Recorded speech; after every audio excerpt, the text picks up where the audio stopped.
Ah, já tá gravando aqui?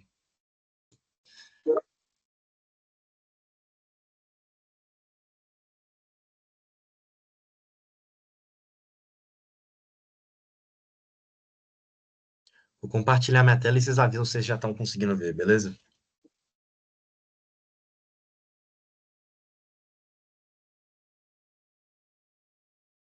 Estão conseguindo ver minha apresentação? Sim, mano, tá indo. Beleza. Já vou começar então para facilitar aqui nossa vida. Bom, pessoal, hoje, hands-on de Docker, como todos vocês já sabem. Essa primeira parte, que nem eu falei, a gente vai estar fazendo mais uma introdução ao Docker. A intenção é realmente não ficar um conteúdo muito maçante para vocês, eu dividi aqui por conteúdos. Então, hoje eu pretendo, né, debater os conceitos iniciais aqui com essa apresentação, mostrar uns comandinhos mais básicos para vocês, falar um pouquinho sobre imagens personalizadas e também volumes. É bom manter em mente que a gente vai sim codar. Eu estou com alguns projetos aqui para fazer a configuração deles, todos os containers e tal, inclusive alguns de etapas passadas. Então, acho que vai ter uma aplicabilidade muito da hora, né, principalmente nas etapas futuras. Agora, na parte 2 a gente vai expandir um pouco esses conceitos que a gente vai ver hoje. A gente vai ver redes, principalmente focando em comunicação entre os containers. Eu vou introduzir um pouquinho do Docker Compose para vocês entenderem como é que ele funciona, as conveniências que ele traz consigo. Ele é uma ferramenta que facilita muito o nosso dia a dia. E também eu vou falar um pouquinho sobre containers de utilidade. Eles são um tipo muito específico de container que só executam uma tarefa específica. E, se der tempo, eu vou falar de otimização de imagens e talvez de segurança também. Caso não dê tempo de falar de segurança, eu provavelmente vou falar na próxima etapa, que vai ter como um dos temas justamente a segurança, com o JWT, então eu posso acabar englobando um pouquinho de container. Mas, enfim, antes de eu começar a falar do Docker, eu fiz uma apresentaçãozinha aqui, como vocês podem ver. Ela vai ser bem curta, mas é completamente importante, porque não tem como eu simplesmente chegar falando sobre container, sem explicar alguns conceitos essenciais sobre como eles funcionam, o que eles realmente são. Então, queria começar colocando essa dúvida: o que exatamente são os containers? A maior parte de vocês já pode ter ouvido que eles são algum pacote, um ambiente isolado que vai rodar a sua aplicação fora, não fora, mas sem interferência externa da sua máquina ou de qualquer outra máquina. Então, essa definição ela é bem didática, não é a mais técnica, mas ela realmente está parcialmente correta. Os containers são unidades executáveis de software que empacotam o código da aplicação e suas dependências. Ou seja, um ponto importante aqui é que ele é uma unidade executável, ou seja, um container nada mais é do que um processo. Ele é um programa que está sendo executado. Só que ele é um processo um pouco único, porque ele utiliza alguns mecanismos de isolamento que são nativos do sistema operacional, principalmente do Linux, como namespaces e control groups, esses C-groups. Os namespaces realmente dão essa noção de isolamento, esse isolamento virtual, né, de certa forma, para um container. Ele faz com que tenha um namespace de rede, por exemplo, um namespace dos process IDs, então realmente ele cria a impressão de um ambiente isolado. Agora, os control groups servem principalmente para a gente restringir o uso de recursos da nossa máquina, como, por exemplo, a CPU, a memória, disco, rede, etc., justamente para não ter um container que está gastando mais do que a nossa própria nosso próprio sistema operacional, por exemplo. E um ponto também muito importante a ser ressaltado é que todos os containers têm um sistema de arquivos próprio. Isso vai ser extremamente importante, principalmente quando a gente começar a dar uma olhada.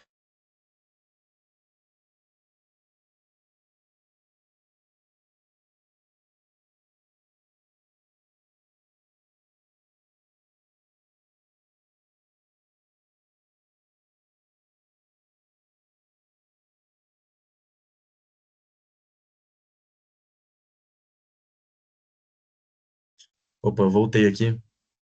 Peço perdão, pessoal, que o Teams buga um pouquinho na minha máquina. Vocês estão conseguindo me ver, me ouvir tudo certinho? Mano, Beleza. agora tá ok. Ah, tranquilo. E dar umas pausas assim do nada é foda. Mas enfim, a gente falando um pouco de isolamento, esse tipo de coisa, pode vir na cabeça de vocês um pouco sobre máquinas virtuais, porque ouvindo essa definição inicial, realmente é um pouco parecido. Só que eu vou mostrar para vocês, fazer um contraste entre as duas e mostrar as principais diferenças aqui. As máquinas virtuais também criam um ambiente separado, assim como os containers. E como vocês podem ver, aqui a gente tem os mesmos componentes bases, né? A gente tem a infraestrutura, que seria o hardware de vocês, a sua máquina. A gente teria o sistema operacional da máquina hospedeiro. O que muda é que a interface entre o sistema operacional e as VMs e a interface entre o sistema operacional e os containers, que no caso seria o Docker Engine para os containers e o hypervisor, que gerencia essas VMs. Mas o principal ponto que eu queria destacar aqui é o seguinte: as VMs, elas têm um sistema operacional embutido dentro delas. Quem já configurou uma VM aí tá ligado como é que é. Além de que é uma coisa muito chata de se configurar, é extremamente pesado. Enquanto os containers, eles só contêm a aplicação e as dependências e as bibliotecas deles. Você pode ver que dentro da VM a gente também tem isso, só que a gente tem esse sistema operacional visitante, né, esse guest OS. Isso daqui é um ponto muito forte do Docker, porque torna ele muito mais leve do que rodar numa máquina virtual. Como vocês podem ver, os containers estão rodando no mesmo sistema operacional, então acaba salvando muito espaço. E bom, agora que eu coloquei eles em perspectiva com as máquinas virtuais, eu queria falar um pouquinho sobre as motivações para a gente estar utilizando os containers. Primeiramente, eles são leves, principalmente quando você coloca em comparação com a máquina virtual, você salva diversos gigas de memória. Muito por essa questão de estar compartilhando o mesmo sistema operacional do sistema operacional hospedeiro. Além disso, eles são extremamente portáteis, porque eles carregam todas as dependências deles consigo, que nem eu falei ali na definição. Um container nada mais é do que uma aplicação e suas dependências, tudo empacotado. Então, ele vai rodar em qualquer lugar, porque ele tem tudo que ele precisa para estar rodando, desde que aquele ambiente suporte um container. Ele também é extremamente ideal para padrões de arquitetura modernos. Hoje em dia, a gente tem serverless, a gente tem microserviços que precisam de se consistem de pequenos pedacinhos de código muito bem modularizados. E os containers, por terem essa consistência, essa portabilidade e serem extremamente leves, eles facilitam muito a criação dessas arquiteturas. E, além disso, a gente também tem... Gabriel, Oi. então, tem um pessoal que está perguntando se você está transmitindo uma apresentação, porque parece que você não está mostrando. Né? Não Até tá o do mostrando o seu quê? time, na verdade, Não da tá apresentação. compartilhando? Era pra tá. Deixa eu parar aqui e continuar.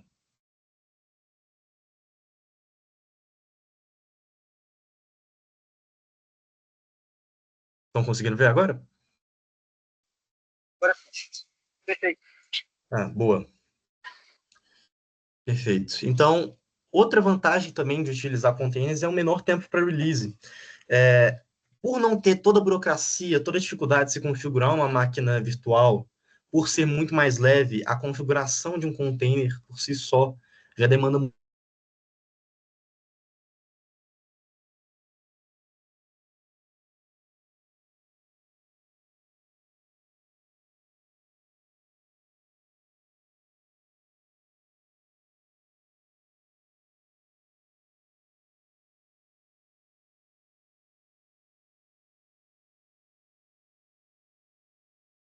Estão conseguindo me ouvir? Deu uma crachada aqui. Sim, sim. Beleza. Tá compartilhando também, né? Beleza.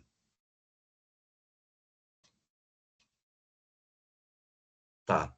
Falando um pouquinho agora sobre a arquitetura do Docker e sobre um workflow, né, no dia a dia que vocês vão ter, eu preciso introduzir as imagens.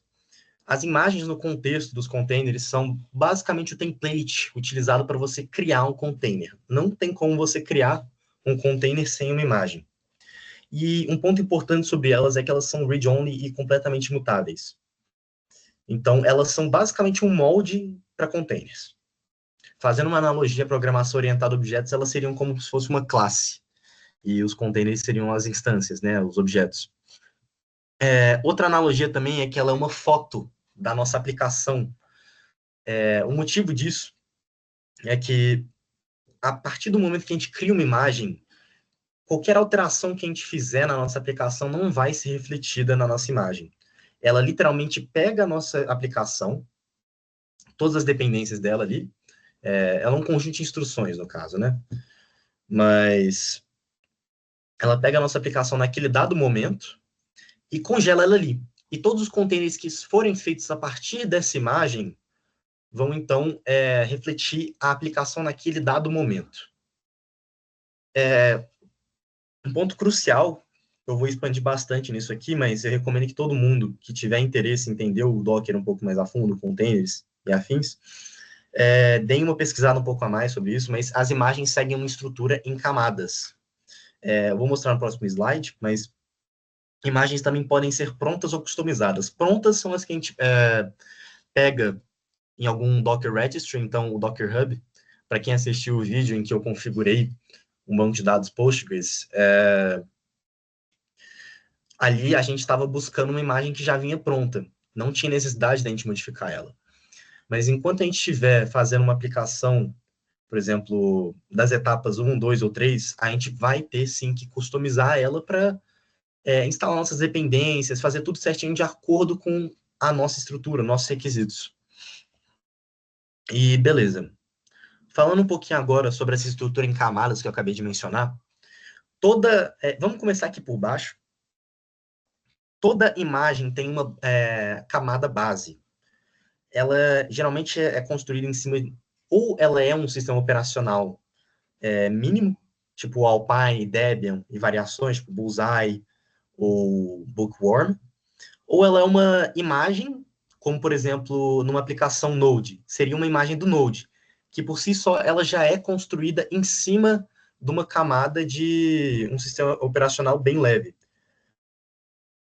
Mas enfim, ela é a base para nossa imagem toda. Então, na aplicação do Node, a gente puxaria uma imagem do Node, e a partir dela a gente teria os comandos do Node, né, que a gente usaria para baixar nossas dependências, etc.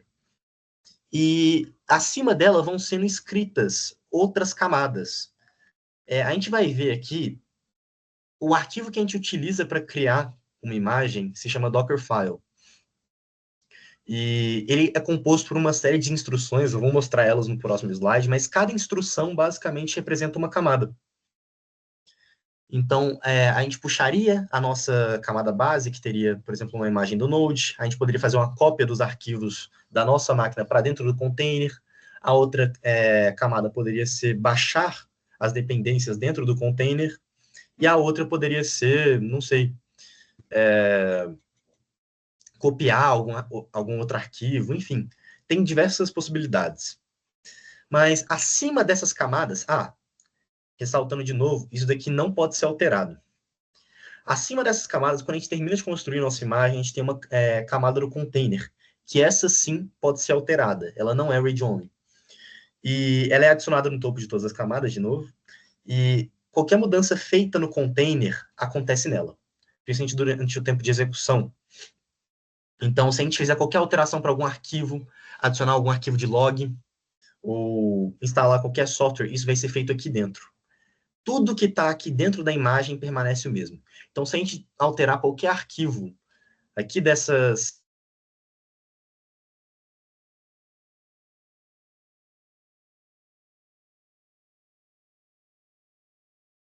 essas alterações vão ser destruídas junto dele, mas a imagem permanece a mesma.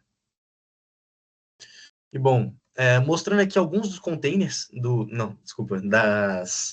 algumas das instruções do Dockerfile, a gente tem aqui Essas são as principais que você vai usar no dia a dia, são bem poucas, então o Dockerfile por si só não é muito difícil de aprender. A única que está faltando aqui que você pode acabar usando é a Entry Point, mas eu vou falar um pouquinho sobre ela depois. Mas enfim, o From é basicamente utilizado para você puxar a camada base, a base image da sua imagem, então no nosso caso vai ser uma imagem do Node. O Workdir, que nem eu falei, os containers têm uma estrutura de arquivos interna. Então, ele define exatamente onde vai ser, qual que vai ser o diretório em que a gente vai armazenar os nossos arquivos. Copy serve para a gente copiar arquivos da nossa máquina para dentro do container. Run serve para a gente executar alguns arquivos, alguns comandos no terminal. Então, geralmente a gente vai usar ele para baixar dependências, coisas do tipo. O expose serve mais para uma questão de documentação, ele mostra quais portas do container que vão estar escutando, disponíveis, né, no caso. O CMD, ele é uma instrução, assim como o entry point, que só é lida quando a gente roda um container em cima da imagem. Ele basicamente vai ter qual que é o comando que vai ser que você vai rodar quando você estiver inicializando aquele programa que a gente está rodando no nosso container. Então, no nosso caso, seria um npm start, por exemplo. O entry point, por outro lado, ele contém um arquivo de scripting. Então, ele poderia ter comumente um arquivo de bash, .sh, né? E ali dentro ele poderia ter várias instruções que ele vai seguir. Mas, no final das contas, eles acabam sendo o mesmo. É o que você vai executar quando você rodar o container. O env, ele define variáveis de ambiente. O arg define variáveis que são utilizadas durante o momento de construção da imagem. Label a gente não usa muito, nem volume, mas label adiciona alguns metadados para a imagem e o volume, ele, bom, declara volumes, isso é muito autodescritivo, mas eu não vou entrar muito em detalhes porque a gente vai falar sobre volumes hoje ainda. E beleza. Para finalizar, eu queria só mostrar esse workflow aqui do Docker. Ele vem desse blog aqui, Byte2Go, eu recomendo muito que vocês deem uma olhada, tem muito conteúdo da hora. E, enfim, o workflow do Docker, né, a arquitetura do Docker é composta de três principais atores, vamos dizer. A gente tem o Docker Client, que geralmente é a CLI, o desktop. A gente tem o Docker Host, que dentro dele tem o principal componente dele, que é o daemon. E o Docker Registry, que é onde a gente tem, pode ter diversas imagens, a gente pode ter é onde você tem imagens publicadas, onde você pode publicar imagens, sejam elas da comunidade, sejam elas oficiais do Docker, enfim, é onde você consegue puxar imagens remotamente. E, bom, a gente tem três principais fluxos aqui que a gente vai seguir. O primeiro seria o build, o pull e o run. Ok? Vocês podem ver aqui na legenda, o build está de azul, o pull está de verde e rosa/vermelho está o run. O build se refere ao processo de você criar uma imagem. Como é que ele funciona? Você vai estar ali no seu CLI e você vai fazer uma requisição para o Docker Host, que vai passar isso para o daemon, e o daemon ele vai realmente criar esse Docker, baseado no Dockerfile, uma imagem e armazenar aqui dentro do seu host, ok? Então, sempre que a gente der um Docker build, a gente vai estar criando uma imagem e armazenando ela na nossa máquina. Ok. Agora, o Docker Pull, que nem eu falei, ele busca imagens do registry. Então, quando a gente quiser puxar uma imagem pronta, por exemplo, que a gente não tenha na nossa máquina, a gente pode fazer Docker Pull e, por exemplo, Postgres e 2.17 para selecionar qualquer tag que a gente quer. Então, a gente vai fazer um Docker Pull, essa chamada vai ser passada para o host, que passa isso para o daemon, que faz a requisição ali para o registry, pega e depois retorna ela aqui para o seu Docker host e mantém ela armazenada aqui junto das imagens que você já tem no espaço que é administrado pelo Docker. Ok? E por último, a gente tem o mais importante, que é o Docker Run. O Docker Run é a instrução que a gente vai utilizar quando a gente estiver querendo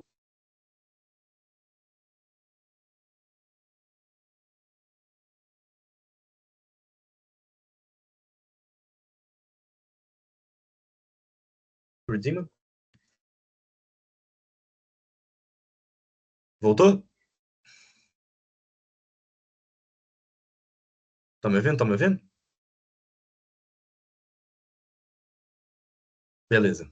Tá compartilhando a tela também, né?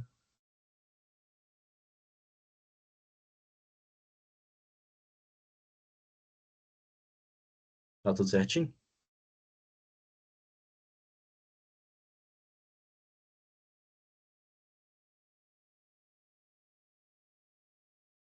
Ok. Boa. Continuando aqui, então. O Docker Run, eu esqueci onde eu parei, então vou continuar aqui do Docker Run. O Docker Run, ele é o comando utilizado para a gente conseguir criar e rodar containers. Então, sempre que você fizer o comando de Docker Run no seu CLI, ele vai fazer o quê? Ele vai fazer uma chamada para o Docker Host, que vai passar isso para o daemon. O daemon, então, ele vai procurar a imagem localmente. Se ele não encontrar, ele vai fazer um Docker pull do registry. Se ele não encontrar, dá erro. Mas caso ele encontre em qualquer um dos lugares, ele vai primeiro criar um container. Depois ele vai criar o espaço interno, né, o file system interno dele. Criar uma interface de rede que vai conectar ele para a rede padrão do Docker, caso a gente não configure alguma rede específica. E no final, ele vai inicializar esse container. Ok? Então, as duas principais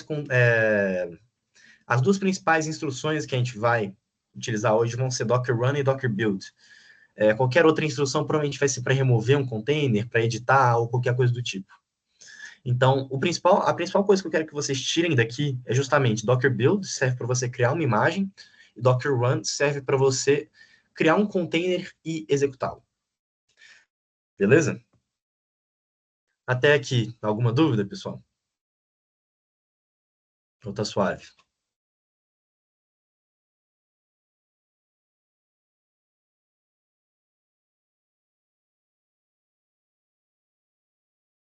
Tá tranquilo? Boa. Até o momento. Tá certo. Aqui é só uma introdução mesmo. E que nem eu falei, muito por ter um tempo limitado aqui também, eu resumi muitos tópicos. Eu recomendo que vocês dêem uma olhada depois, mas eu vou tentar expandir ao máximo aqui agora. Vou parar de compartilhar e já vamos botar a mão na massa. Vamos começar aqui então com o nosso primeiro exemplo. Vocês estão conseguindo ver a tela do VS Code? Boa. Vamos fazer então o nosso primeiro container. Vamos fazer aqui cd 1, que aqui vai ser a nossa intro. Boa. Que nem eu falei, pessoal, para fazer um container a gente precisa de uma imagem. No caso, então, eu vou criar um arquivo que se chama Dockerfile. Vocês podem ver, ele foi criado aqui. É esse que tem a baleinha. E ok. Vamos fazer um simples olá mundo mesmo, só para vocês entenderem como é que funciona esse fluxo. Tirar essa abstração que eu mostrei aqui no último slide e colocá-lo no código. Então, a gente precisa de primeiro declarar qual que é a nossa camada base. Então, eu vou declarar aqui from e o nome da nossa imagem. Alpine é uma distribuição do Linux que é extremamente leve e muito utilizada para containers. Então, eu vou só puxar ela aqui. Então, quando eu executar essa imagem daqui, ele vai buscar do registry essa imagem aqui do Alpine. Vamos então setar depois aquele comando workdir, que é basicamente o diretório onde nossa aplicação vai estar. No caso, eu não vou ter uma aplicação, mas é sempre bom a gente declarar isso daqui. Workdir/app. Isso daqui está basicamente criando um diretório chamado /app lá dentro do nosso container. E ele vai ser que nem a home aqui que a gente tem no Linux, né? Que você sempre inicializa o terminal na home. Ele vai sempre inicializar o terminal dele ali no /app. Fechou. E agora, quando a gente executar o container, ou seja, eu vou passar um comando para ele executar. A sintaxe é exatamente essa, é meio estranho no começo, mas é a vida. Vou passar um echo, que seria basicamente o nosso comando de print. E aqui dentro vai ter vou só mudar aqui para português. Olá, mundo. Boa. Isso daqui é uma imagem bem simples. O único propósito dela é realmente a gente conseguir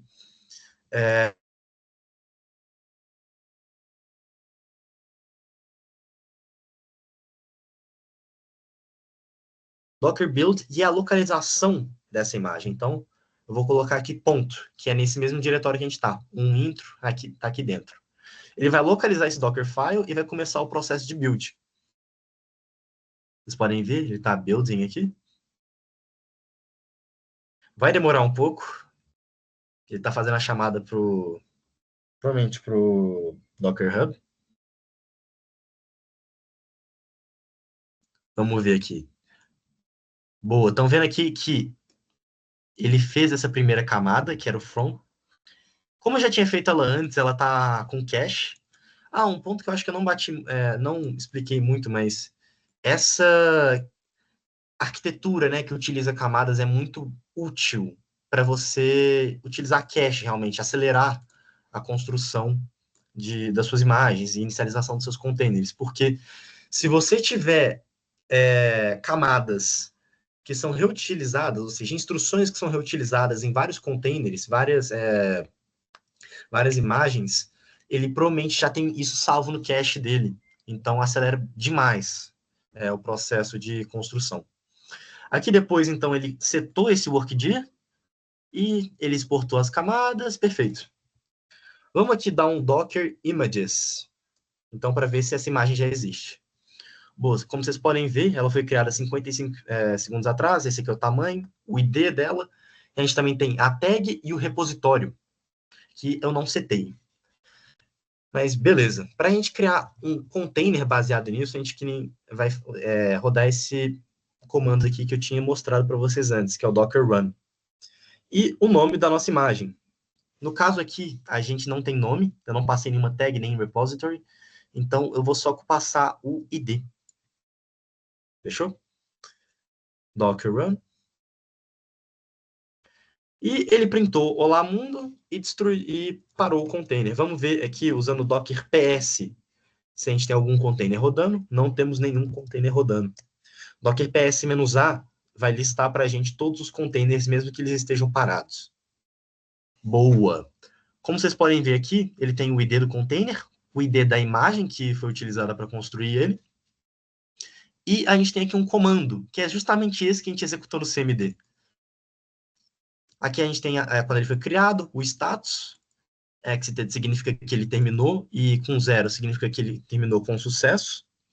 As portas, a gente não tem um servidor ou algo do tipo rodando, então eu não fiz nenhum mapeamento de portas.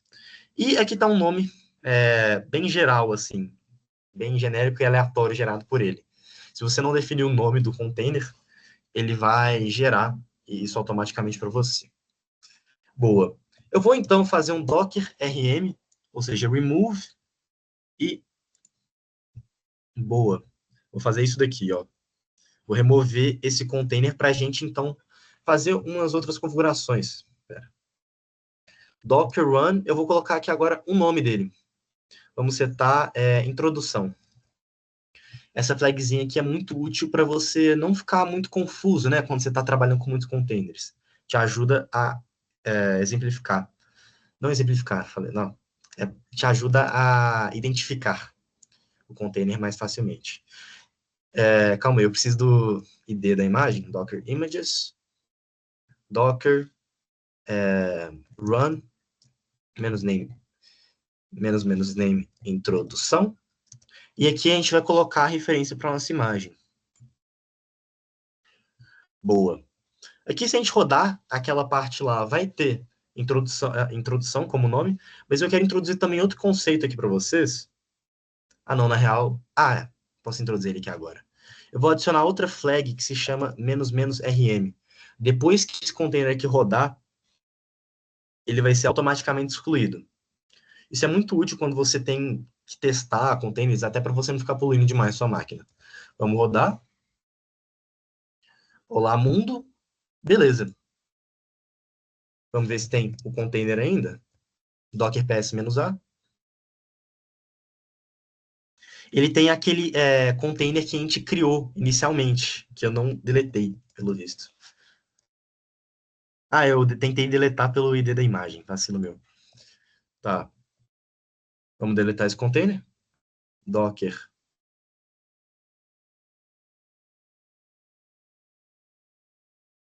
Uma coisa aqui. eu vou alterar esse código, vou colocar olá mundo e muitos pontos de interrogação, de exclamação. Vamos então tentar rodar esse mesmo container e ver se essa mudança foi refletida nele. Nem vou citar o nome porque ele vai ser excluído de qualquer forma. E, espera, eu preciso só do nome da imagem de novo.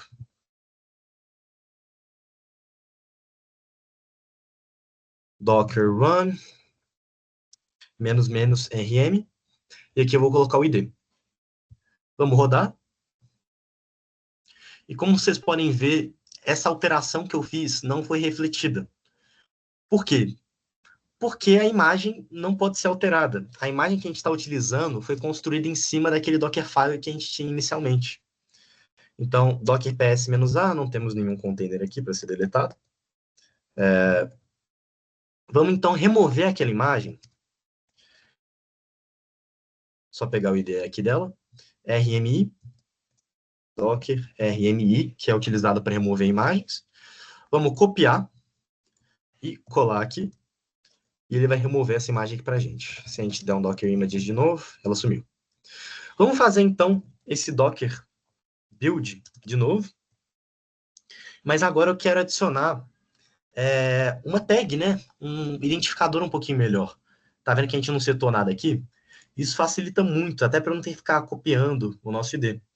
Então, eu vou colocar "-t" e vamos colocar introdução image. Espaço e a localização da nossa Dockerfile. Vamos construir. Como vocês podem ver, como eu deletei a imagem, ele não estava com ela no cache, mas como vocês podem ver, a instrução do workdir está. Então, isso, querendo ou não, acaba agilizando o nosso processo. Docker Images, e como vocês podem ver, a gente vai poder se referir a ela agora como introdução image, vai facilitar muito a nossa vida. Vamos rodar, então, o nosso container com --rm e colocar o nome da nossa imagem, que é introdução image. Olá, mundo, com vários pontinhos de exclamação. Então, nesse projetinho aqui mais básico, pessoal, eu só queria introduzir para vocês os comandos. Queria também mostrar um pouquinho sobre comandos, instruções aqui do nosso Dockerfile. Mostrar aqui para vocês os logs também. E como você pode, por exemplo, listar os containers, esse tipo de coisa. Agora, eu acho que a gente já está um pouquinho aquecido, a gente pode ir para a próxima etapa. Vamos, então, para o segundo projetinho aqui, que eu vou ensinar uns conceitos bem interessantes para vocês. Essa etapa, para quem não está reconhecendo, é a etapa 1 do Journey. Eu peguei ela para a gente fazer justamente um container. Então, vamos começar criando o nosso Dockerfile, né? Não, peraí, eu tenho que entrar aqui no repositório dela. Beleza. Vamos começar criando um Dockerfile para a gente fazer a containerização dela. Como vocês podem ver, foi criado aqui. E boa. O nosso projeto, ele roda em cima de Node. Então, a gente precisa puxar uma imagem do Node. Boa. A gente coloca aqui from Node. No caso, é uma boa prática a gente sempre especificar qual tag que a gente quer usar. E a gente faz isso utilizando esses dois pontinhos e qual que é a versão. Caso a gente não defina isso, ele vai pegar a mais recente, que não é uma boa prática, porque isso, primeiro, é extremamente mutável, a cada semana, a cada dia pode mudar. E segundo, que são imagens que podem ter vulnerabilidades, que elas não foram muito bem testadas, esse tipo de coisa. Vamos colocar aqui, então, 24 e Alpine. Esse Alpine significa que ela é baseada naquela imagem que eu tinha mostrado inicialmente, né? Esse Alpine aqui. Show. Bora colocar ela daqui. E, como sempre, a gente vai definir o nosso workdir, sempre como app. Beleza? Ok? Aí, o que a gente tem que fazer? A gente quer rodar o nosso servidor dentro do nosso container. Então, para isso, a gente precisa passar esses arquivos daqui lá para dentro. Então, vamos botar um copy. E a gente vai colocar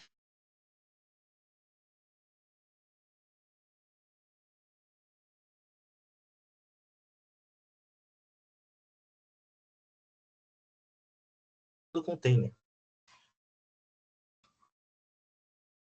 Alô?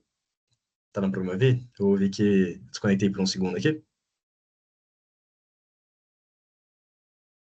Beleza. Show. Estão conseguindo ver tudo suave, né? Enfim. E a gente vai copiar eles para o /app, que é onde nossa aplicação na teoria vai estar. Um adendo aqui, muito interessante, é que a gente poderia colocar simplesmente ponto dentro do container, porque, que nem eu falei, ele age como se fosse um home do Linux. Sempre que você abre o container, o terminal dele, ele vai estar no /app, porque ele é o nosso workdir. Então, você poderia simplesmente colocar ponto aqui. Mas, para ficar mais claro para vocês, eu vou deixar aqui um /app mesmo. Show. O que a gente fez aqui até agora? A gente puxou a imagem do Node, a gente definiu o nosso workdir, copiou todo o nosso projeto lá para o container, e agora a gente precisa baixar as dependências. Então, eu vou botar esse comando aqui, run. Esse run ele vai executar um comando no terminal, como uma camada. Ele não vai ser executado como um comando. Ele não vai executar comandos no terminal na hora que o container for executado. É durante o processo de build mesmo. Então, a gente vai colocar um npm CI aqui, para a gente baixar nossas dependências.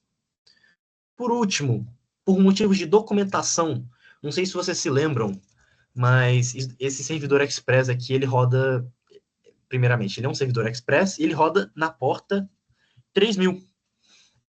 Então, eu vou escrever aqui, expose 3000. Isso daqui está expondo a porta do container para a nossa máquina? Não. Mas é uma boa prática a gente colocar isso por motivo de documentação mesmo, para ficar tudo mais claro. Imaginem que vai ter alguém que vai precisar ler isso e saber qual que é a porta, exatamente, sem ter que ler o código. E por último, a gente vai rodar aqui cmd, npm e start. Show. Então, vamos primeiramente, então, criar essa imagem. Então, vamos colocar aqui docker build. Vamos setar um nome para ela, que vai ser... Ah, não, o nome é do container, foi mal. -t, que vai ser o nome dessa nossa imagem. Vamos colocar ela como etapa 1. E a localização da nossa Dockerfile, que é o mesmo repositório que a gente está agora. Então, vai ser só um ponto. Vamos ver ele construindo.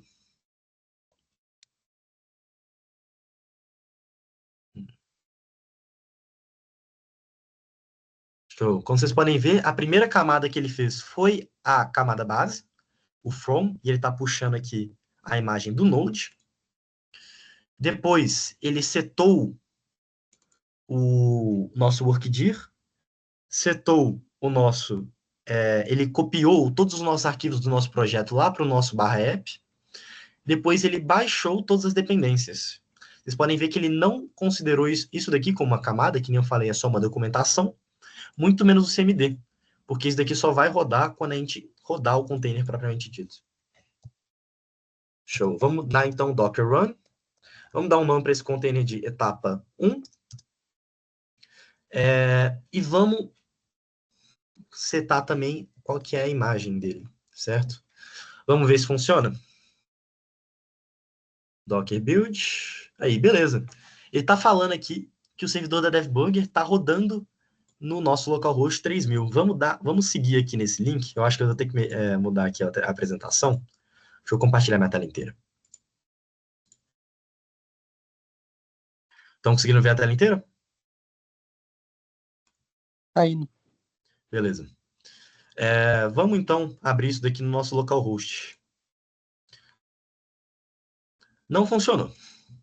Tanto é que se a gente vier aqui também e fizer um curl para o http localhost 3000, ele não funciona. Por que isso aconteceu? Isso aconteceu porque a gente não expôs a porta, a gente não mapeou a porta do container para a porta da nossa máquina hospedeira. Então, que nem eu falei, isso aqui é meramente por questão de documentação. Eu vou parar o nosso container aqui. Para parar um container, vocês podem usar aqui docker stop e o nome do container, ou ID. Boa, vamos ver se ele está rodando ainda. PS, -A. Ele saiu, a gente parou ele. Boa. Vocês podem ver aqui, inclusive, ele liberou o nosso terminal. Um ponto muito interessante que eu também quero mostrar é que, como vocês puderam ver, quando eu executei esse comando, o nosso terminal ficou inutilizável, ele ficou travado ali. Isso é porque o nosso container está rodando de forma acoplada ao nosso terminal. Ou seja, ele está associado ao processo do nosso terminal. Então, vou colocar aqui de novo. Deixa eu só deletar esse container. Show. Vamos colocar aqui docker run, -name, que vai ser etapa 1. Só que dessa vez eu quero colocar uma opção nova, que vai ser -d. O que essa opção faz? Ela roda o container em modo desacoplado. Ele vai estar associado a outro processo. Então, o nosso terminal vai ser liberado assim que a execução, a criação do nosso container terminar e ele já estiver rodando. Ou ele pare por algum motivo inesperado. Então, vamos aqui. Docker run, name, -d, para ele rodar em modo desacoplado. E a gente coloca o nome da imagem, -1. Só que teve aquele problema, né? A gente não mapeou as portas que a nossa aplicação deveria rodar. Então, ele está rodando na porta 3000 do nosso container, mas não necessariamente na porta 3000 da nossa máquina. Para fazer esse mapeamento, a gente usa essa opção, "-p". E aqui a gente coloca qual que é a porta da nossa máquina que a gente quer que essa aplicação esteja rodando. E a gente coloca 2 pontos para mapear qual porta do container que a nossa aplicação está rodando. Então, aqui é a nossa máquina e aqui é a máquina e aqui é dentro do container. Vamos rodar isso daqui. Vocês podem ver aqui, esse daqui é o ID, se eu não me engano, do container. A gente não conseguiu ver muito bem como que foi essa criação, né? Justamente porque a gente está em modo desacoplado. Mas para isso a gente tem uma ferramenta que chama Docker Logs. É um comando muito útil que vocês podem passar o nome de um container, ele vai mostrar todos os logs que ele produziu durante o tempo de execução. Vamos ver aqui. Como vocês podem ver, a gente tem etapa 1 aqui, start, servidor da DevBugger rodando em localhost 3000. Vamos tentar acessar isso aqui agora. Como vocês podem ver, agora sim está funcionando, porque a gente fez esse mapeamento de portas do nosso container para a nossa máquina. Fechou? Acho que nesse projeto aqui, esse era o principal ponto que eu queria mostrar para vocês. Vamos então para o próximo. Vamos então parar aqui esse nosso container, docker stop, etapa 1. Docker remove, etapa 1. Boa. E a gente vai também remover a imagem. Quais imagens a gente tem? A gente tem mais de uma imagem. Deixa eu ver se a gente tem mais de um container. Não tem. Quando a gente quer remover várias imagens de uma vez, a gente pode fazer o seguinte, ó. Docker RMI, isso daqui funciona no Linux. Você vai utilizar essa sintaxe aqui. Aí você vai dar um docker ps, docker images -q. O que ele está fazendo? Esse comando aqui ele vai retornar as imagens e essa flag aqui significa quiet, ou seja, ele só vai retornar o ID das imagens. Então ele vai te passar uma lista e para cada item dessa lista ele vai executar o docker RMI, que vai remover a imagem. Então, fazendo isso daqui, ele remove tudo de uma vez para a gente. Bem prático, pensando no dia a dia, assim. E boa. Então, para outro caso que eu queria mostrar para vocês, vai ser basicamente num contexto... Peraí, por que não foi? São 2. Boa. É basicamente o seguinte, eu vou mostrar uma aplicação muito simples para vocês. Isso daqui é um jogo que você tem que adivinhar um número secreto entre 0 e 10. Vamos tentar 0. Era 7. Putz, errei. Quero jogar novamente, sim. Tá, a gente tem que adivinhar. Vamos colocar um 5, por exemplo. Tá, errei. Não quero continuar, vou dar um não. Boa. Como vocês podem ver, é uma aplicação extremamente simples, só que ela demanda interação com o terminal. Essa é a particularidade dela. Vamos fazer ela rodar no container? Então, eu vou criar aqui um Dockerfile. Como vocês podem ver, a gente criou aqui. E show. Vamos primeiro, né, sempre definir qual que é a camada base, qual que é a nossa imagem de base. Nesse caso, é uma aplicação em Python. Então, eu vou puxar uma imagem de Python, vou especificar qual que é a versão, vamos ver um 3.13. Deve ter um monte de vulnerabilidade nisso aqui, mas não importa, isso aqui é por fins educativos, educacionais. E a gente vai setar aqui o nosso workdir, embora não seja tão necessário, mas é sempre boa prática. A gente vai copiar, então, todo o conteúdo desse diretório aqui para dentro, ok? E aqui para dentro do barra app, né, no caso.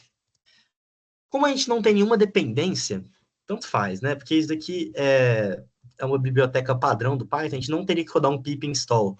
Mas caso a gente tivesse um arquivo de requirements, que nem é bem comum no Python, a gente colocaria run pip install -r requirements.txt aqui. Seria essa a instrução que a gente passaria. Mas enfim, como não é o caso, a gente vai simplesmente rodar um cmd, que vai ser o comando executado quando a gente estiver rodando o nosso container. E aqui vai ser Python e o nome do nosso joguinho, né? O arquivo do jogo, jogo.py. Beleza. Vamos então criar a nossa imagem, né? Vamos construir a nossa imagem. Docker build -t. Vou chamar ela de jogo interativo. Expandir um pouquinho o terminal para vocês. E vamos passar a localização da Dockerfile, que é aqui nesse mesmo diretório.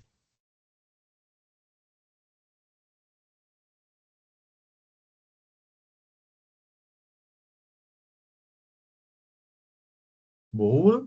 Foi a primeira camada, a segunda, a terceira. Agora ele está exportando a imagem. Beleza. Vamos listar aqui as nossas imagens. E como vocês podem ver, a gente tem ela aqui, pronta para ser usada. Bem pesada ela, por sinal. 1,5 GB. Bom, vamos rodar então o nosso container. Vou dar o nome dele de jogo interativo. Não vou rodar ele em modo desacoplado. Vou só rodar ele desse jeito mesmo. E a nossa imagem vai ser jogo interativo. Vamos lá? A gente teve um erro logo de cara. Isso daqui falando que ele chegou no end of file, né? EOF, fim do arquivo. Isso aqui foi o seguinte: ele tentou pegar o nosso input, só que ele não conseguiu. Ele está rodando dentro do container e o nosso terminal não está realmente conectado ao nosso container, né? Então, ele tentou pegar nosso input, não conseguiu, e é isso, ele deu um problemão ali e fechou com erro. Então, vamos fazer o seguinte, vamos remover esse container, jogo interativo. Só que agora, eu quero fazer uma coisa diferente. A imagem não precisa mudar, tá? A imagem está 100% correta. O problema é uma flagzinha que a gente tem que adicionar quando a gente estiver rodando o nosso container mesmo. Então a gente vai colocar Docker Run, name vai ser jogo interativo. A gente não vai rodar em modo desacoplado, eu vou explicar daqui a pouco por quê. A gente também não precisa colocar "-p" porque não tem portas, né? Não tem um servidor rodando numa porta específica. Então, a única coisa que a gente precisa configurar aqui é colocar uma maneira do container receber input, tem que ter o stdin, né? E a gente tem que também configurar uma maneira da gente conseguir acessar essa aplicação pelo nosso terminal, mesmo ela estando dentro do container. E a gente faz isso com duas flags, que são "-it". Essas daqui juntas, elas formam um modo interativo de um container. Quem assistiu o vídeo ensinando a configurar o banco de dados do Postgres, viu que quando eu rodei aquele comando, né, o docker.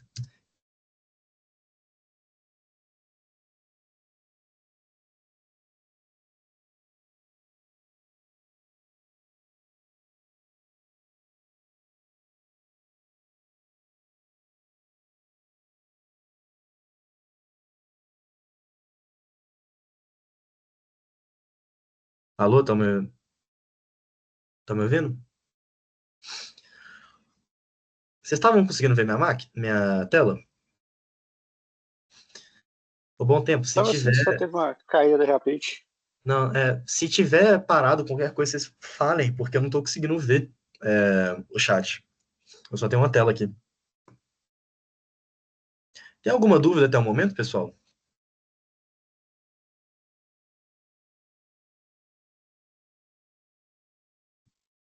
Na dica de nada? O Atos está digitando. Vamos ver. Boa. Beleza. Se tiverem qualquer problema, pessoal, qualquer dúvida, podem digitar aí no chat. Se quiserem também perguntar depois no Discord, fiquem à vontade. Enfim. Continuando aqui. No Docker Exec, essa opção aqui de modo interativo é essencial, porque eu precisava rodar o PSQL lá dentro. E aqui, como a gente precisa estar interagindo com o terminal da própria aplicação, eu também preciso setar isso daqui. Então, isso aqui é especialmente importante de vocês entenderem, porque frequentemente vocês vão ter que acessar o terminal dentro dos containers de vocês. Que nem eu falei, o I, ele basicamente permite que esse input aconteça, né? E o T, ele meio que emula um terminal. Eu não vou entrar muito nos pormenores disso daqui, mas aí então, agora a gente setou o nome, essa flagzinha para rodar em modo interativo. Vamos colocar jogo interativo, latest. E como vocês podem ver, eu já estou conseguindo acessar ele aqui do meu terminal. Vamos jogar ele aqui. 10. Putz, errei. Eu não acertei nenhuma até agora. Quero jogar novamente. 5. Pô, era 1. 2. Ah, acertei a primeira vez. Boa. Enfim, vou dar um não aqui, não quero jogar novamente. Ele vai encerrar a execução dele e vai parar o container. Vamos ver aqui, docker ps-a. Boa, perfeito. Então, caso eu quisesse rodar também de novo o container para jogar novamente, eu ia precisar colocar docker run -it e tudo isso. Acho que não, só docker run, jogo interativo. É isso. Ah, não. Eu preciso colocar a flagzinha mesmo. Enfim, vou remover esse container, já que a gente não vai utilizar ele mais. Jogo interativo. Boa. Docker images, a gente também tem a imagem dele. Então, docker image, docker rmi, jogo interativo. Tá falando que um container tá usando? Estranho. Ah, é o container que a gente tinha criado no começo, esqueci de remover ele. RM, jogo interativo. Vou fazer isso aqui. Docker RM. RM, aí eu vou listar todos os containers. Docker ps-a -q. E aí ele vai remover tudo para a gente automático. É a mesma coisa daquele Docker RMI que eu tinha mostrado antes. Aqui o Docker...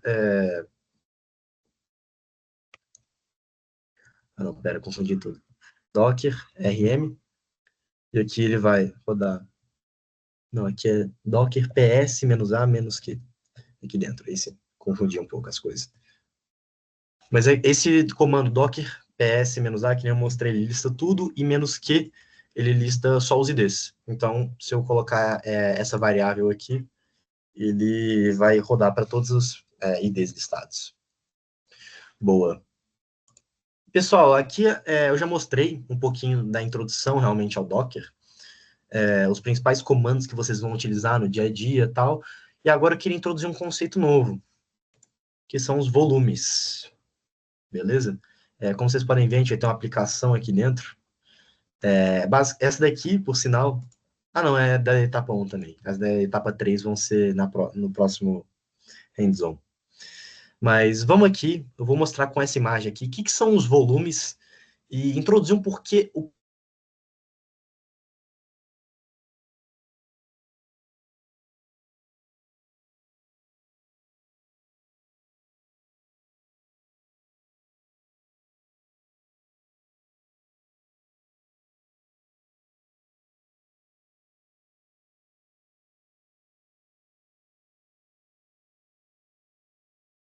Voltei?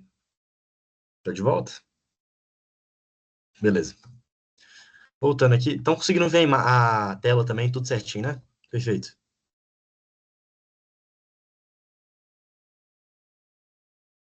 Não, fechou.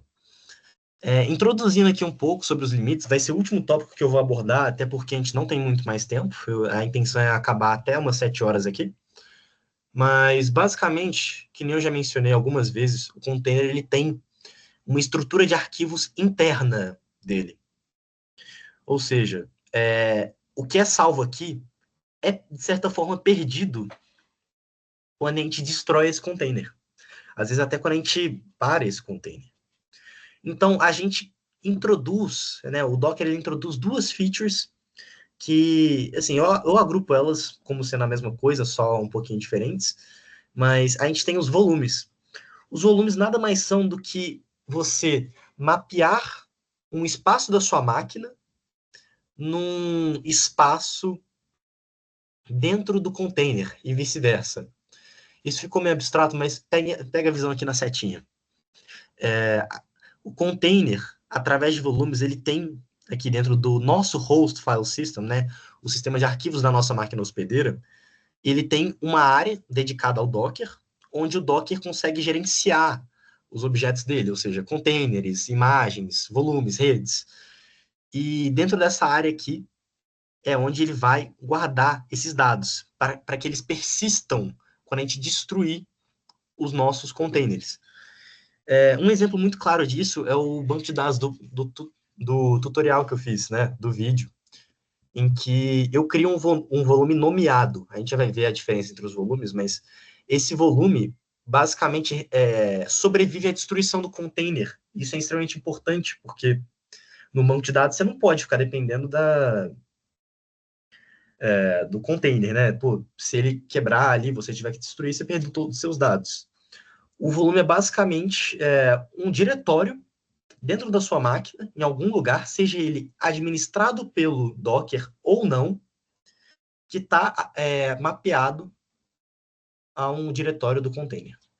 Os bind mounts, eles são um tipo especial de volume. Eles não estão diretamente conectados a essa área gerenciada pelo Docker. Eles são completamente gerenciados por você. Isso é extremamente útil quando a gente precisa mapear, por exemplo, um diretório de código, onde seu código está, né?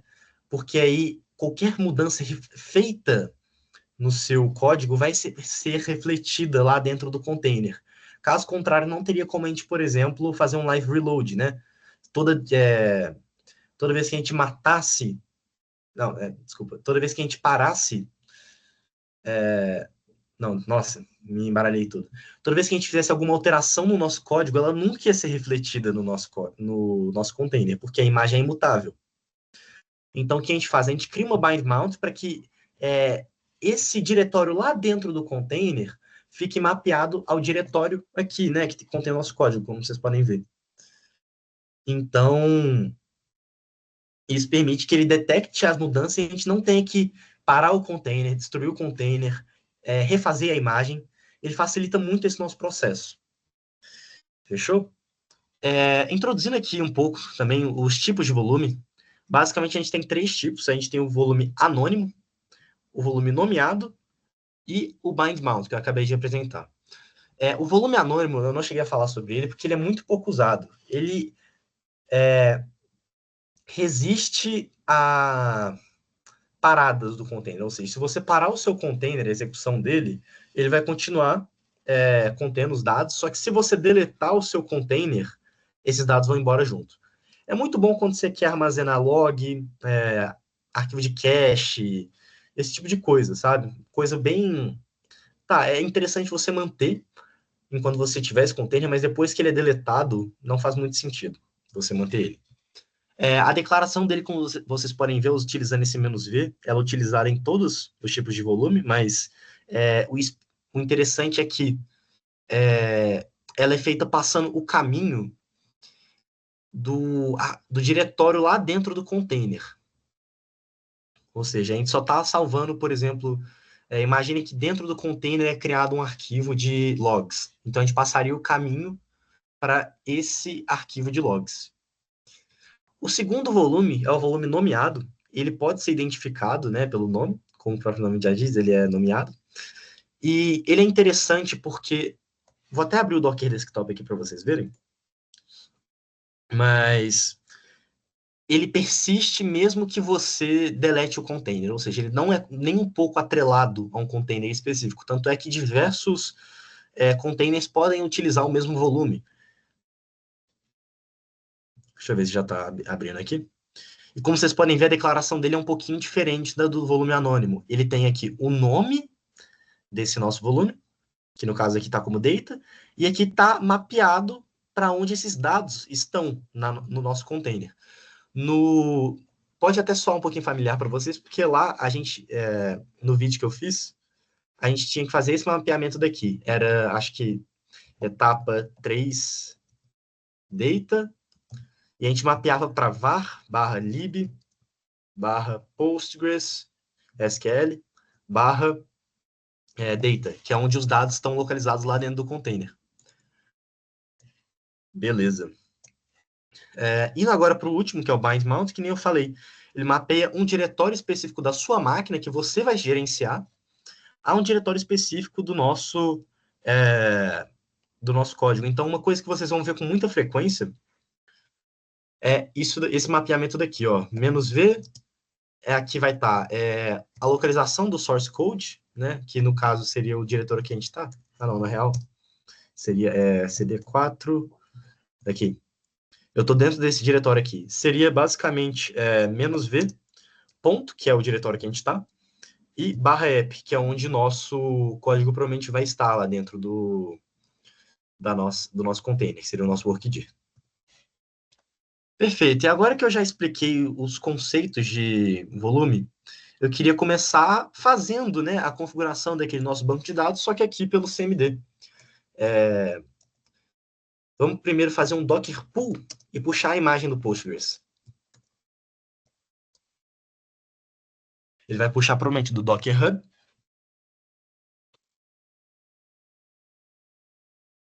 Demora um pouco. Aí, beleza, ele está puxando. Está indo por camadas.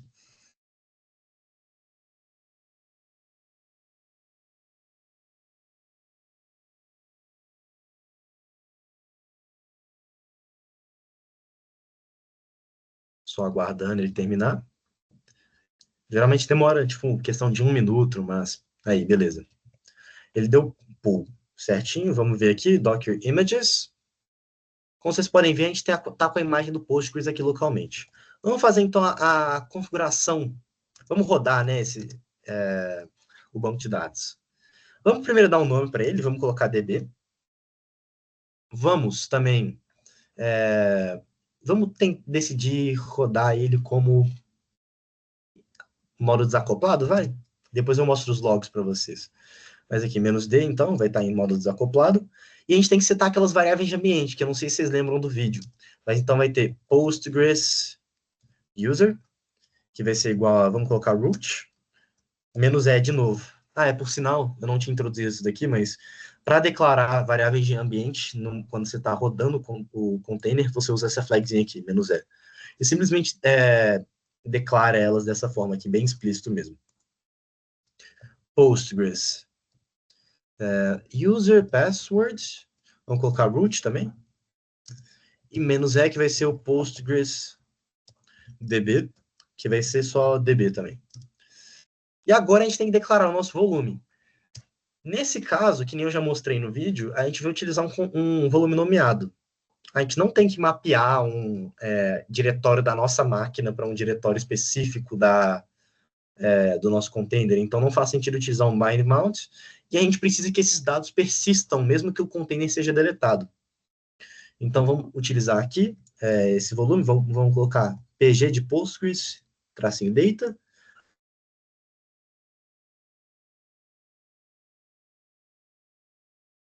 SQL, /data, que nem a gente fez lá no Docker Compose. Por sinal, pessoal, o Docker Compose, já adiantando, ele nada mais é do que uma maneira declarativa de você fazer esse comando aqui. No final das contas, a gente vai só rodar esse mesmo comando. E aqui a gente tem que definir qual que é a imagem que a gente vai estar usando. Postgres 17. Também vou colocar uma flagzinha de "-rm para a gente deletar esse container assim que ele for parado. O motivo sendo que, assim, essa demonstração aqui já vai funcionar. Vamos ver? Show. Vamos ver se o container está rodando, Docker PS. Ele está rodando. Vamos testar se está funcionando. Vamos ver os logs dele primeiro. Docker logs. E era DB, né? Show. Conectando. Database system is ready to accept connections. Ele está aceitando conexões. Então, vamos rodar aquele docker exec. -it. Aí aqui vai ser o nome do container, db. psql, -u, que vai ser root, -d, que vai ser db. E, como vocês podem ver, está tudo rodando certinho. Um ponto interessante também aqui, pessoal, é que vocês estão vendo que ele está rodando no Debian, né? A imagem do Postgres, como eu não especifiquei que era o Pine ou qualquer outra coisa, ele, por padrão, deve pegar Debian, né? A imagem do Postgres é construída em cima do Debian. Beleza, vamos parar, então, esse container, docker stop db. Docker ps, docker ps -a. Ele não existe mais, ele foi deletado, perfeito. Boa. Agora, eu queria mostrar um exemplo de binding mount para vocês. No caso aqui, introduzindo, a gente tem aquela aplicação do DevBug, a mesma que eu mostrei para vocês algum tempinho atrás aí. Só que a diferença é que eu adicionei o Nodemon aqui para ele rodar. Então, se a gente vier aqui no terminal e rodar npm run dev, ele vai estar rodando utilizando o Nodemon. Vamos fazer qualquer alteração aqui no nosso servidor. Eu tirei aqui o ponto de exclamação e salvei. Boa. Ele reiniciou o server, porque ele detectou mudanças. Certo? Eu imagino que vocês já ensinaram, alguém aqui já ensinou vocês a usarem Nodemon, então nem vou entrar muito a fundo nos detalhes, mas eu só criei o script ali. Beleza. Vamos fazer o seguinte. Vamos criar um Dockerfile e vamos tentar fazer esse container também atualizar à medida que a gente estiver fazendo alterações no nosso código, né? Porque em um ambiente de desenvolvimento é esse que é o nosso maior objetivo. A gente não quer algo em pedra, né? A gente quer... Inclusive, as imagens vão um pouco contra isso. Aqui vamos selecionar... Vamos começar definindo qual que vai ser a nossa imagem de base. Vou colocar o Node versão 24, Alpine. Vamos colocar esse 3.21, sei lá, se ele estiver reclamando. Perfeito? Agora eu vou também propor uma melhora aqui.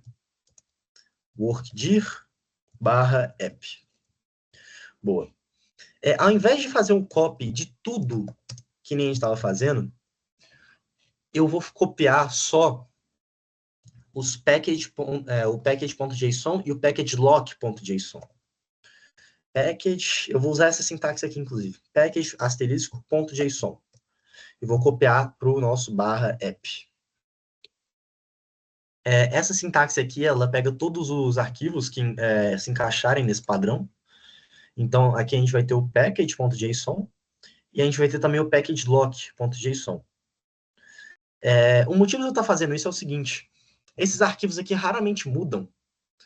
Então, vale a pena a gente copiar, adicionar esse passo a mais justamente para maximizar nossa questão de cache. É uma boa prática.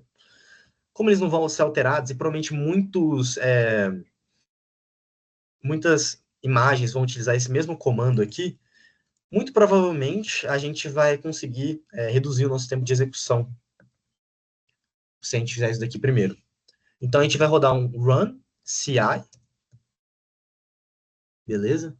Não, run npm ci, clean install, e depois a gente copia o resto da aplicação. Vamos copiar para o /app aqui para ficar mais claro. E depois, por último, a gente vai dar esse expose na porta 3000, que nem a gente já tinha feito, e rodar o comando, né, que a gente quer.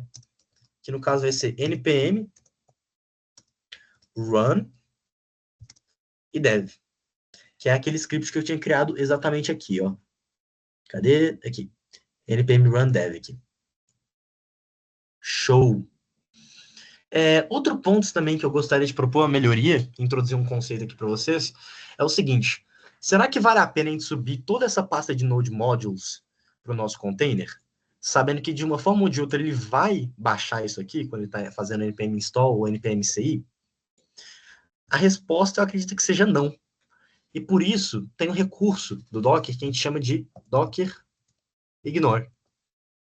É exatamente a mesma coisa do gitignore, e a gente consegue selecionar os arquivos que fazem sentido para a gente irem lá para o Docker, para o nosso container. Então, faz sentido o Node Modules ir para lá? Não. Então, vamos colocar ele aqui no nosso Docker Ignore. Faz sentido para o nosso Git Ignore ir para lá? Não. Honestamente, não. Não faz tanto sentido. E o README também, não precisa. README.md. Então, a gente fazendo isso daqui, a gente vai prevenir. Primeiro, a gente vai diminuir o tamanho, né? O tamanho ali dos arquivos que vão estar no container. Então, vai ficar bem mais leve. E também acelera muito, né? O nosso tempo de execução. Show. Bora então ver aqui. Vamos abrir o terminal. Vamos entrar na pasta do quarto exemplo. E aqui, dentro da pasta da etapa 1 da Left. Boa. As mesmas etapas de sempre, então vamos fazer um Docker build. -t vai ser binding mount, que é o conceito que a gente está utilizando. E a gente vai passar a localização do nosso Dockerfile. Vamos construir a imagem. Beleza, ele vai puxar a imagem de base.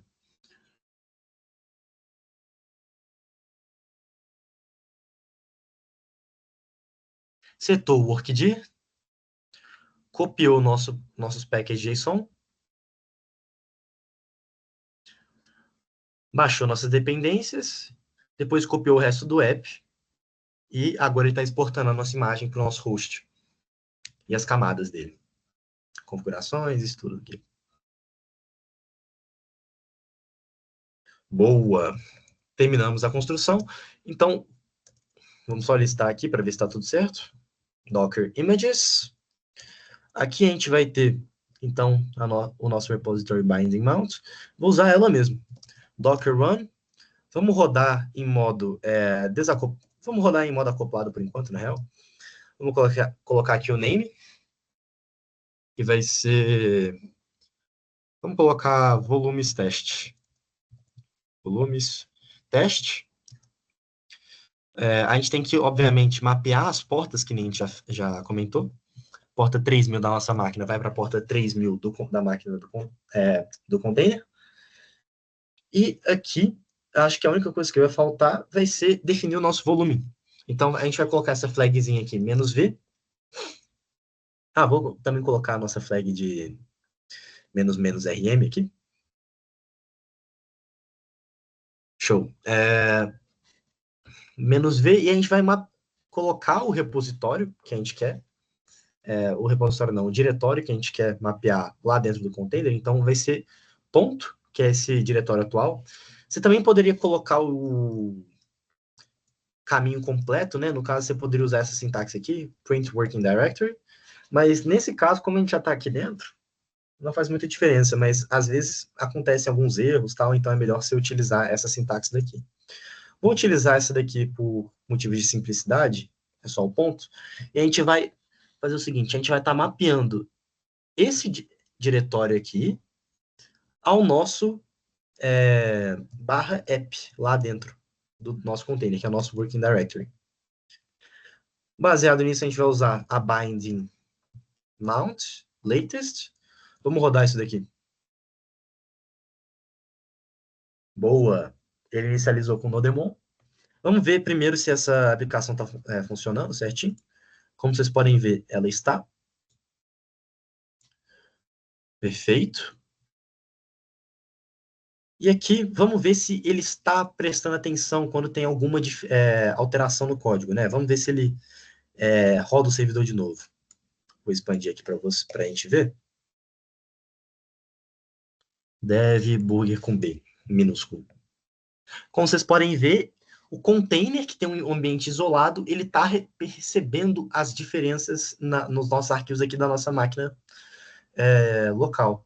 Então, se eu tirar um devburger daqui, vocês podem ver que ele está rodando de novo. Então, se eu for ali, eu posso alterar também os templates. Deixa eu até mostrar aqui para vocês. Vamos colocar Ups, página não encontrada. Vamos ver aqui. Vamos colocar qualquer coisa. Ups, a página não foi encontrada. Ou seja, o binding mount funcionou. E, bom, pessoal, eu acho que para hoje que eu tinha preparado era mais isso. Eu queria introduzir justamente esses comandos mais básicos de Docker, como... Calma aí, só deixa eu deletar aqui. Docker ps-a. Ah, ele já foi deletado, né? Enfim. Bom, hoje era isso mesmo que eu queria apresentar para vocês. Não foi tanto conteúdo assim.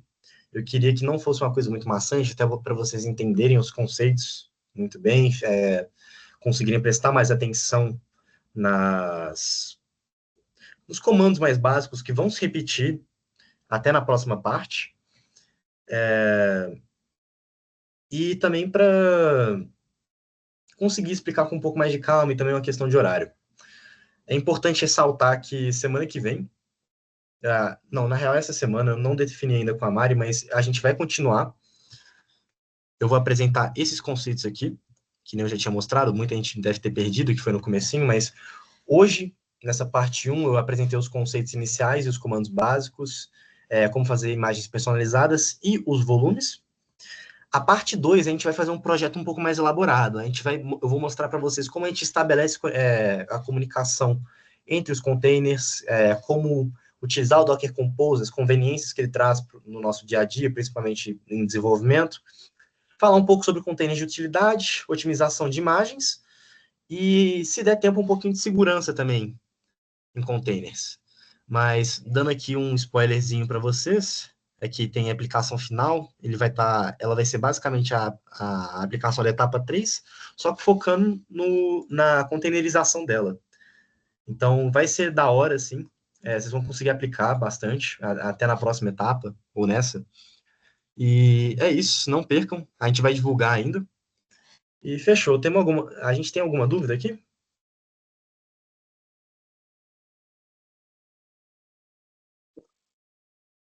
Nenhuma? Falem agora ou calem-se para sempre, que eu tenho que ir para aula.